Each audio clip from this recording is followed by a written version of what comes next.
आज मैं आप लोगों को दशम स्कंध का उत्तरार्ध का 79वां अध्याय सुनाती हूँ, जिसमें श्री बलराम जी का बल्लभ दानव को मार तीर्थ यात्रा करना है।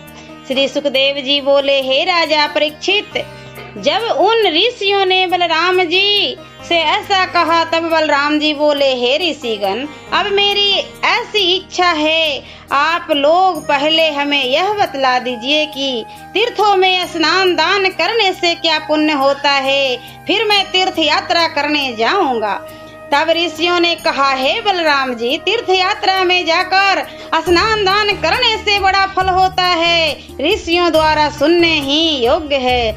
वह हम आपसे कहते हैं, ध्यान देकर सुनिए। जिसके हाथ पांव मन विद्या कीर्ति वश में होती है, वही तीर्थों में जाकर वहाँ के पुण्य को प्राप्त करता है, तथा जो सब स्थानों से लौटकर किसी एक ही स्थान में संतुष्ट होकर रहता है, जो निरंकारी होता है, उसको तीर्थों में जाने का सौभाग्य मिलता है। वही वैसे उत्तम और पवित्र पुण्य का भागी होता है, जिसके पाप छल कपट नहीं है, जिसे कार्यारंभ में का अभिमान नहीं होता, जो उसमें दीनता ही रहता है, अल्पहारी होता है, जो अपनी इंद्रियों को दमन कर पापों के निकट नहीं जाता, उसी को तीर्थों का पुण्य प्राप्त होता है। हे बलराम जी, जिसके पास क्रोध नहीं है, जिसमें सत्य और शील भरा हुआ है, जो दृढ़वती सब प्राणियों को अपने ही समान देखता है, उसी को तीर्थों के पुण्य प्राप्त होते हैं। जो यज्ञ ऋषियों ने देवताओं के लिए कहा है, जिसका फल इस लोक तथा परलोक में होता है, उन यज्ञों को दरिद्र पुरुष नहीं कर सकते, क्योंकि यज्ञ में अनेक सामग्री अनेक वस्तुओं का विचार होता है। उन यज्ञों का राजा ही कर सकते हैं, यदा कदा उन्हें कभी धनी मानी लोग कर सकते हैं, किंतु थोड़े धन वाले, जिन्हें किसी सहायता का बल नहीं है, जो साधनहीन है, ऐसे पुरुष नहीं कर सकते। हे राम, योद्धाओं में श्रेष्ठ बलराम जी, यह तो धनवानों के लिए, अब जो नियम दरिद्रों के लिए कहा गया है, उसको सुनिए। हे प्रभु, पवित्र तीर्थ स्थानों में जाए तो यह यज्ञों से भी अधिक फलदायक है, ऐसा ऋषियों का गुप्त मत है।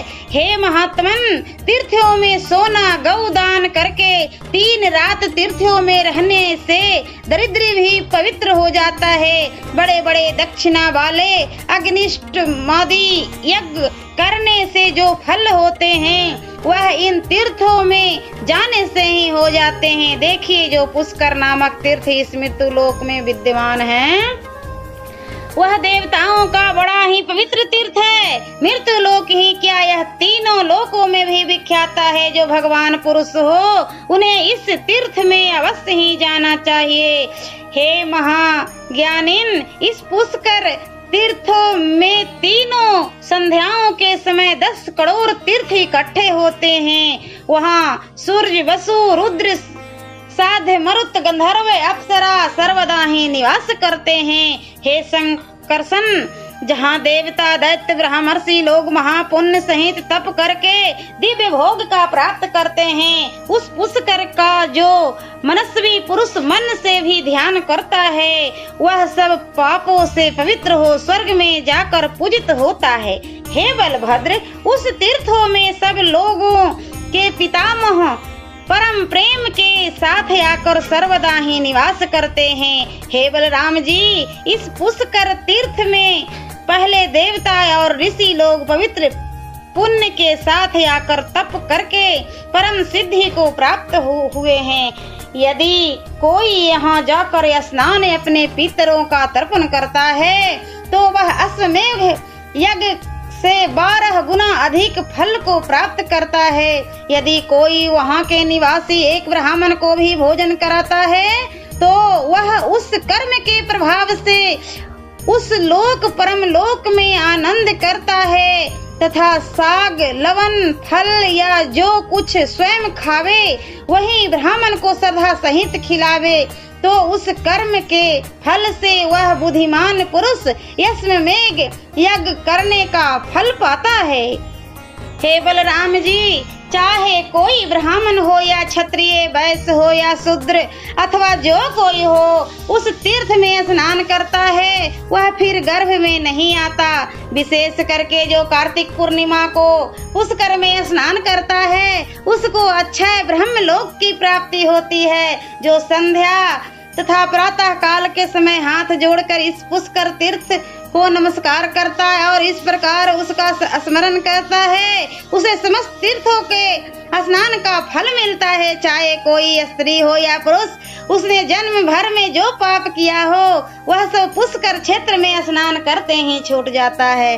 जैसे सब देवताओं से पहले श्री विष्णु जी प्रधान है, वैसे ही सब तीर्थों में यह पुष्कर तीर्थ प्रधान माना जाता है। हे बलराम जी, जो पवित्र इंद्रिय जित होकर इस पुष्कर तीर्थ में 12 वर्ष तक वास करता है वह सायुज मुक्ति लाभ करता है और ब्रह्म लोक में बसता है। जो 100 वर्ष तक इस अग्निहोत्र करता है, जो एक कार्तिक पूर्णिमा को पुष्कर में स्नान करता है, उन दोनों को समान ही पुण्य मिलता है। पुष्कर में जाना, तप करना, दान करना अत्यंत कठिन है। जो थोड़ा भोजन करने वाला इंद्रियों को बस में करके प्रदक्षिणा के पश्चात जो 12 दिन तक पुष्कर में रहता है वह जम्बू मार्ग में जाता है। वहां जाकर वह देवता, ऋषि तथा पितरों से सेवित हो अपने सब कार्य को पूर्ण कर इसमें जग के फल को प्राप्त करता है। हे दशार वंशो उत्पन्न बलराम जी, जो पितर देवताओं की पूजा करने वाला अगस्त्य आश्रम जाकर 3 रात्रि निवास करता है उसे अग्निष्ठम यज्ञ का फल प्राप्त होता है। वहां रहकर जो शाक फलों को खाता है उसे कुमार भाव प्राप्त होता है। हे राम, फिर वहां से लक्ष्मी भरे हुए लोक पूजित कंडव मुनि के आश्रम में जावे, क्योंकि वह सब पवित्र स्थानों का आदि स्थान है। उसका दूसरा नाम धर्मारण्य है। वहां जाते ही पुरुष सब पापों से छूट जाता है। यदि कोई वहां इंद्रियजित अल्पाहारी रहकर पितरों देवताओं का पूजन करता है तो उसके सब काम पूर्ण होते हैं, उसके यज्ञ का फल प्राप्त होता है। इस प्रकार कन्नव मुनि के तीर्थ में जाओ, वहां से होकर फिर ययाति वन नामक तीर्थ में जावे। वहां जाते ही अश्वमेघ यज्ञ का फल प्राप्त होता है। वहां से मनुष्य को अल्पाहारी तथा जितेंद्रिय होकर महाकाल नामक तीर्थ में जाना चाहिए। वहां करोड़ तीर्थों का स्पर्श होने से अश्वमेघ यज्ञ का फल मिलता है। वहां से होकर धर्मज्ञ पुरुष को आगे भद्र वट नामक तीर्थ में जाना चाहिए। यह स्थान पार्वती नामक भगवान महादेव जी का है तथा तीनों लोकों में विख्यात है। वहां भगवान शिव जी का दर्शन करने से सहस्र गोदान का फल प्राप्त होता है। शिव के प्रसाद से गणेश योग का फल मिलता है। जिन पुरुषों पर लक्ष्मी की कृपा हो, जो शत्रुओं से रहित बड़े बुद्धिमान हो, ऐसे पुरुषों में श्रेष्ठ ज्ञानी यात्री को चाहिए कि वहां से चलकर उस नर्मदा नदी पर जावे जिसकी महिमा तीनों लोकों में विख्यात है। वहां देवता पितरों का तर्पण करने से अग्निहोष्टम यज्ञ का फल मिलता है। आगे ब्रह्मचारी जितेंद्रिय होकर दक्षिण समुद्र के तट पर जावे। वहां जाने से अग्निहोष्ट यज्ञ का फल मिलता है, चढ़ने को विमान मिलता है। फिर चंबल नदी के उस तट पर जावे जहां राजा अरंती देव ने यज्ञ किया था। वहां जाने से अग्निहोष्ट यज्ञ का फल मिलता है। हे बलराम जी, फिर वहां से चलकर हिमांचल के पुत्र अर्बुद में जावे जहां पृथ्वी में पहले छेद था। वहां तीनों लोकों में विख्यात वशिष्ठ मुनि का आश्रम है। वहां एक रात वास करने से 1000 गोदान का फल मिलता है। हे राम, यदि जितेंद्रिय होकर वहां पिंग तीर्थ का स्पर्श करे तो 100 गोदान का फल पावे। फिर वहां से चलकर उत्तम प्रभास तीर्थ में जावे जहां भगवान अग्नि आप ही निवास करते हैं, क्योंकि अग्नि का सारथी बलबल जो देवताओं का गुरु है वह वहाँ वास करता है। जो मनुष्य पवित्र होकर मन को स्थिर करके वहाँ स्नान करता है तथा 3 रात वास करता है वह अग्नि अष्टम यज्ञ का फल पाता है। वहाँ से सरस्वती और समुद्र के संगम को जावे तो 1000 गोदान का फल मिलता है तथा अंत में स्वर्ग की प्राप्ति होती है। हे हलधर, वह तीर्थ अग्नि के समान तेज से भरा हुआ है। जो वहाँ जाकर मन को स्थिर करके समुद्र में स्नान करे, फिर 3 दिन वहीं निवास करके पितर और देवताओं का तर्पण करे तो अश्वमेघ यज्ञ का फल प्राप्त कर वह चंद्रमा के समान तेजस्वी हो जाता है। हे महाराज, वहाँ से फिर वरदान तीर्थ को जावे। हे बलराम, श्री विष्णु भगवान ने उसी स्थान में दुर्वासा को वर दिया था। फिर पुरुष जीताहार होकर द्वारकापुरी को जावे। वहाँ पिंडारक तीर्थ में स्नान करे तो बहुत स्वर्ण प्राप्त होता है।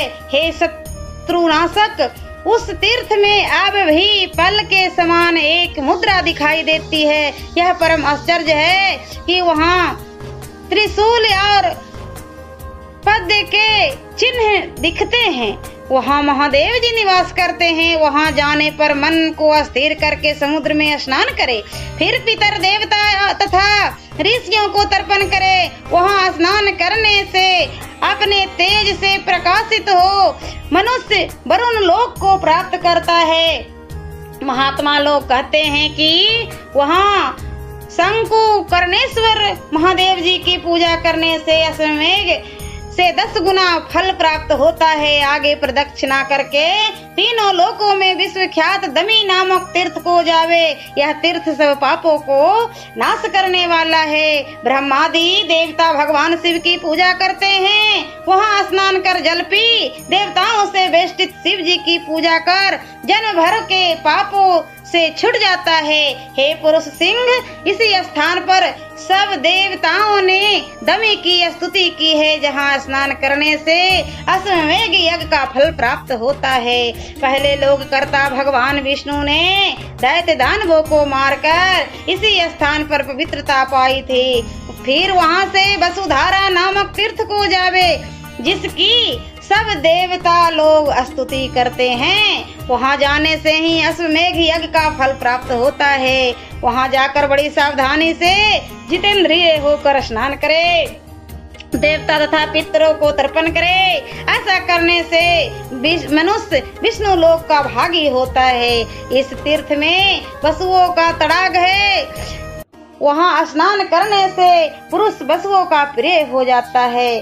फिर आगे सिंधुतम नामक तीर्थ में जावे, जहाँ स्नान करने से सब पापों का नाश हो जाता है। यात्री को बहुत सुवर्ण मिलता है। आगे पवित्र शीलवान पुरुष भद्रतुंग तीर्थ नामक तीर्थ में जावे। वहाँ जाने से ब्रह्मलोक की प्राप्ति होती है तथा आवागमन से मुक्त होता है। इसके आगे कुमारिका तीर्थ है, जिसे इंद्र तीर्थ भी कहते हैं और जिसकी सिद्ध लोग सेवा करते हैं। वहाँ स्नान करने से पुरुष को स्वर्ग मिलता है। वहाँ सिद्धियों से सेवित रेणुका नामक तीर्थ है, जिसमें स्नान करने से ब्राह्मण चंद्रमा के समान निर्मल हो जाता है। तब भद्रतुंग में चलकर यात्री जितेंद्रिय जीताहार होकर पंचनद तीर्थ पर जावे, जहाँ जाने से उसे 5 यज्ञ का फल प्राप्त होता है। पंचनद से चलकर यात्री भीमा स्थान पर जावे। वहाँ स्नान करने से पुरुष देवी का पुत्र होता है। उसका रंग तपे हुए सोने के समान हो जाता है तथा लाख गोदान का फल मिलता है। भीमा से चलकर यात्री 3 लोक में विख्यात श्री कुंड तीर्थ पर जावे, जहाँ ब्रह्मा को नमस्कार करने का महात्म्य है, जिससे सहस्र गोदान का फल प्राप्त होता है। श्री कुंड से चलकर विमला तीर्थ को जाना चाहिए। वहाँ अब तक भी सोने चांदी का रंग की मछलियाँ दिखाई देती है। वहाँ स्नान करने से पुरुष को इंद्रलोक की प्राप्ति होती है। वह सब पापों से छूट जाता है और मोक्ष प्राप्त होता है। विमला तीर्थ से चलकर यात्री को वित्सता नदी में स्नान था। वहाँ पितरों और देवताओं का तर्पण करे। इस तीर्थ में स्नान करने से वाजपेयी यज्ञ का फल मिलता है। विस्तृता से चलकर यात्री को कश्मीर देश जाना चाहिए, जहाँ तक्षक नाम का वन है और जो सब पापों का नाशक है, जहाँ विस्तृता नदी बहती है, जिसमें स्नान करने से वाजपेयी यज्ञ का फल मिलता है, सब पापों से मुक्ति हो जाती है। कश्मीर से आगे बड़वा तीर्थ पर जाना चाहिए। यहाँ विधि पूर्वक प्रातः संध्या दोनों समय स्नान करे। शक्ति के अनुसार भगवान सूर्य को नैवेद्य देवें। पंडित लोग कहते हैं कि वहाँ पितरों के लिए जो दान किया जाता है वह अक्षय होता है। हे बलराम जी, गंधर्व, ऋषि, पृथु, देवता, अप्सरा, गुह्यक, किन्नर, यक्ष, सिद्ध, विद्याधर, किम पुरुष, राक्षस, दैत्य, रुद्र और ब्रह्मा उसी स्थान पर आकर विष्णु जी के भोग लगा उन्हें प्रसन्न करते हैं। उसी स्थान पर यह सब लोग ऋग्वेद की 7 ऋचा पढ़कर श्री विष्णु भगवान की स्तुति करते थे। श्री विष्णु जी ने भी उसके ऊपर प्रसन्न होकर उन्हें 8 सिद्धियां प्रदान की थी। इस प्रकार उनकी इच्छा अनुसार उन्हें सब सिद्धियां देकर विष्णु भगवान वहीं पर ऐसे अंतर ध्यान हो गए कि जैसे बादल में बिजली लय हो जाती है। इसी कारण उस तीर्थ का नाम सप्तचरु हुआ, जहाँ पर सूर्य को नैवेद्य देने से लाख गोदान, 1000 राजसु यज्ञ तथा 1000 अश्वमेघ यज्ञ का फल होता है। सप्तचरु से चलकर यात्री को रुद्र तीर्थ पर जाना चाहिए, जहाँ भगवान शिव जी की पूजा करने का बड़ा महत्व है। अश्वमेघ यज्ञ का फल मिलता है। रुद्र तीर्थ से चलकर यात्री को ब्रह्मचर्य धारण किए बड़ी सावधानी से भगवान तीर्थ को जाना चाहिए, जहाँ एक रात रहने से अग्निष्ठम यज्ञ का फल मिलता है। फिर वहाँ से लोक विख्यात देविका तीर्थ में जाना चाहिए, जहाँ पर सब ब्राह्मण उत्पन्न हुए थे। आगे तीनों लोकों में विख्यात शूलपाणी महादेव हैं, जहाँ सदैव देवताओं का वास रहता है। वहाँ स्नान करने से पुरुषों को शीघ्र ही सिद्धि मिलती है। वहाँ स्नान करने फल फूल तथा जल का स्पर्श करने से यात्री मरने के पश्चात चिंता रहित हो मोक्ष को प्राप्त करता है। वहाँ एक पवित्र देवी का स्थान है, जिनका देवता और ऋषियों ने सेवन किया है, जो 2 कोस चौड़ा 10 कोस लंबा है। वहाँ से कर्म के अनुसार चलकर दीर्घ सत्र तीर्थ पर जावे, जहाँ ब्रह्म आदि देवता शीघ्र और महर्षि लोग दीक्षित होकर बड़े बड़े यज्ञों को करते हैं। उस दीर्घ सत्र तीर्थ में जाने से राजसु एवं अश्वमेघ यज्ञ का फल मिलता है। आगे वह जीताहारी नियमधारी पुरुष विशाल तीर्थ में जावे, जहाँ मेरु के सिर पर सरस्वती अंतर ध्यान हुई है। उसके आगे चमसोभेद, शिवोद्वेद, नागोद्वेद तीर्थ है। चमसोदेद तीर्थ में स्नान करने से अग्नि उष्टम यज्ञ का फल मिलता है। नागोद्वेद में स्नान करने से पुरुष का नागलोक की प्राप्ति होती है। इसके आगे यात्री को भाससेन तीर्थ में जाना चाहिए, जहाँ कार्तिक में ईश्वर स्वरूप पुष्करधारी दिखते हैं। वहाँ लोग प्रति वर्ष सरस्वती में आते हैं। वहाँ स्नान से पुरुष सदा दिन में चंद्रमा के समान प्रकाशित होता है।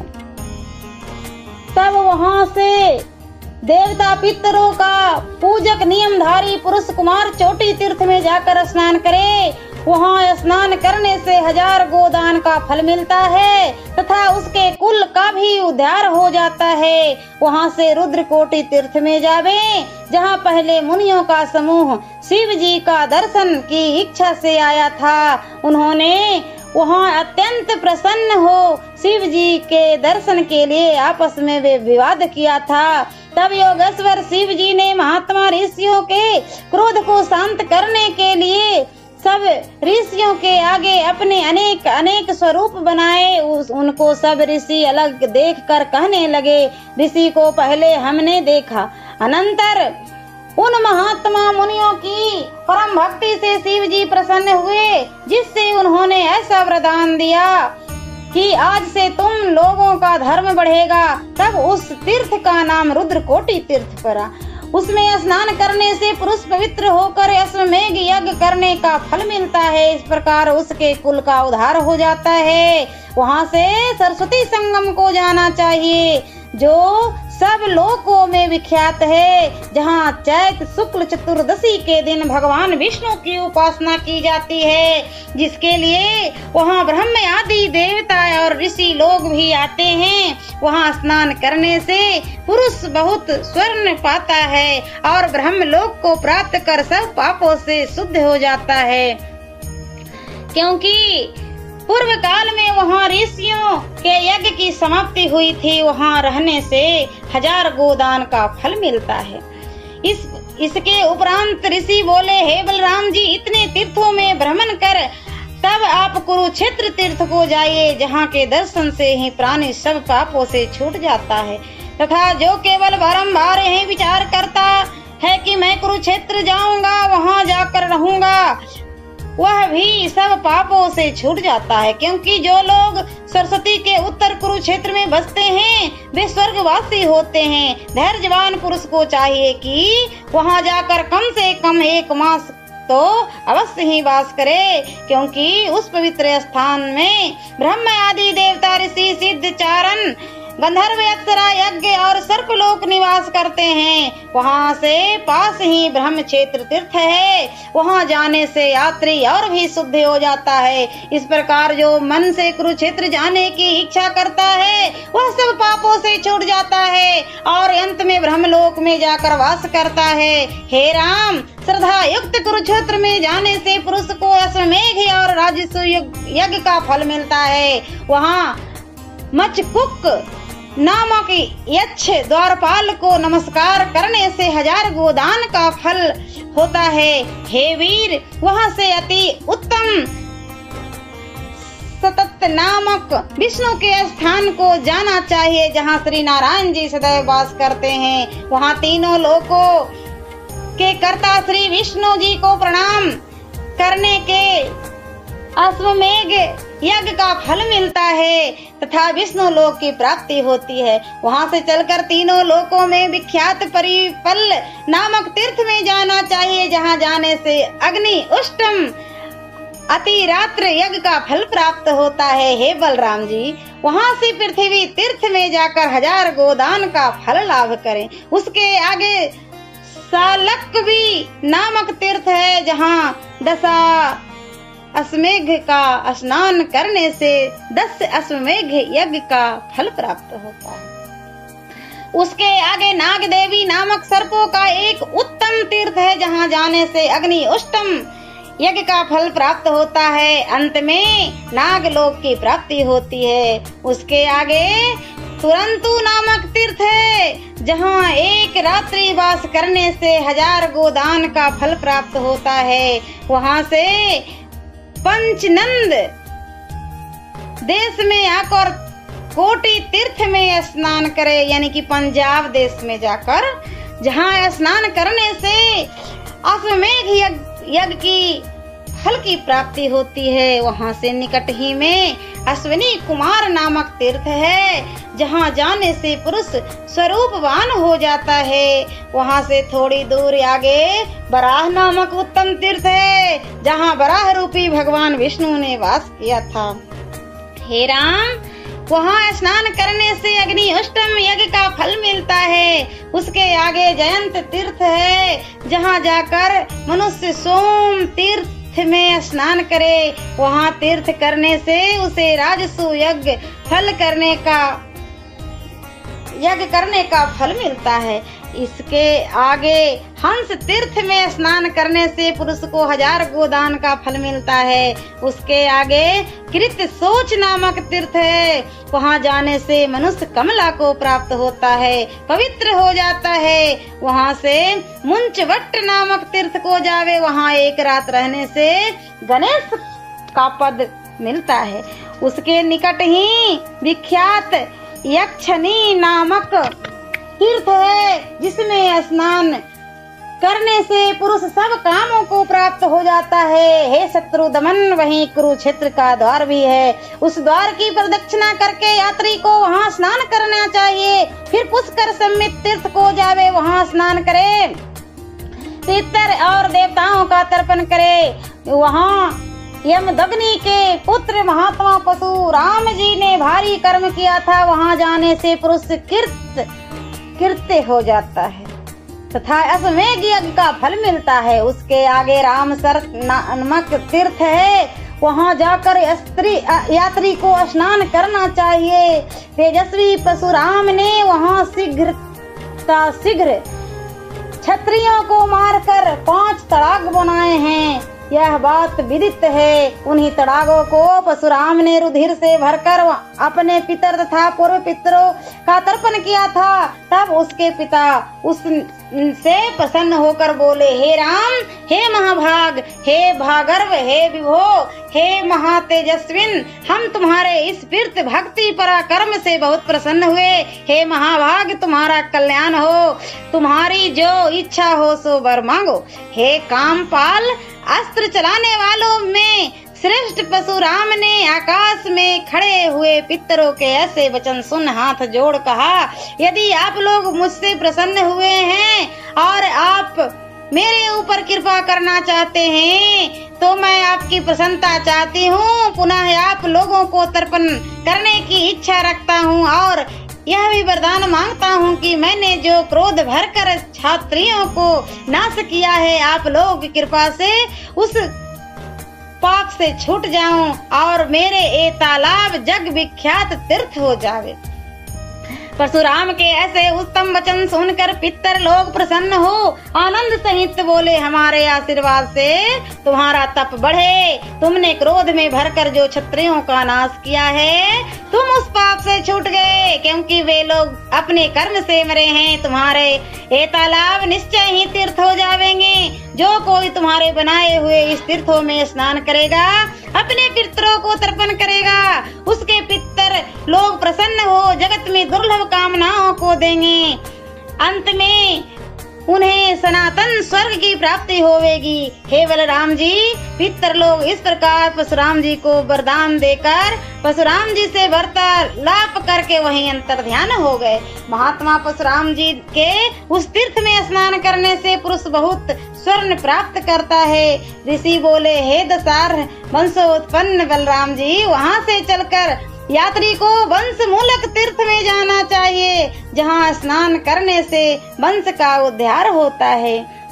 वहाँ से यशो धन तीर्थ को पावे। उसमें स्नान करने से निसंदेह ही शरीर शुद्ध हो जाता है। शरीर शुद्ध होने से उत्तम सुलोक की प्राप्ति होती है। हे धर्मज्ञ, वहाँ से तीनों लोकों में विख्यात लोक द्वार नामक तीर्थ में जाएं, जहाँ पहले जगत कर्ता विष्णु ने लोकों को धारण किया था। हे राम, उस उत्तम तीर्थ को स्नान करने से पुरुष अपने पुरुषों और कुटुंबियों का उद्धार करता है। उसके आगे श्री तीर्थ है, जहाँ स्नान कर देवता तथा पितरों का पूजन करने से उत्तम लक्ष्मी की प्राप्ति होती है। उसके आगे कपिला तीर्थ जावे, वहाँ स्नान करके पितरों तथा देवताओं का पूजन करे। ऐसा करने से सहस्र कपिला गौ के दान का फल मिलता है। और मैं आप लोगों को इसका पार्ट 2 में बनाती हूँ, और नहीं तो बहुत लंबा वीडियो हो जाएगा मेरे भक्तों, कैसे आप लोग सुन पाइएगा। इसलिए मैं यहीं से इसे मैं विराम देती हूँ और अगला पार्ट 2 में अगले वीडियो में सुनाती हूँ। और सुन लीजिएगा जरा प्रेम से, क्योंकि इतना तीर्थ स्थान और कहाँ कहाँ है मैंने भी नहीं सुना था। इस मद्द भागवत बुक के द्वारा हमें भी ज्ञान हासिल हुई है। सो आप लोग इस वीडियो को व्यर्थ जाने न दीजिएगा और पार्ट 2 भी सुन लीजिएगा। ओम नमो भगवते वासुदेवाय नमः।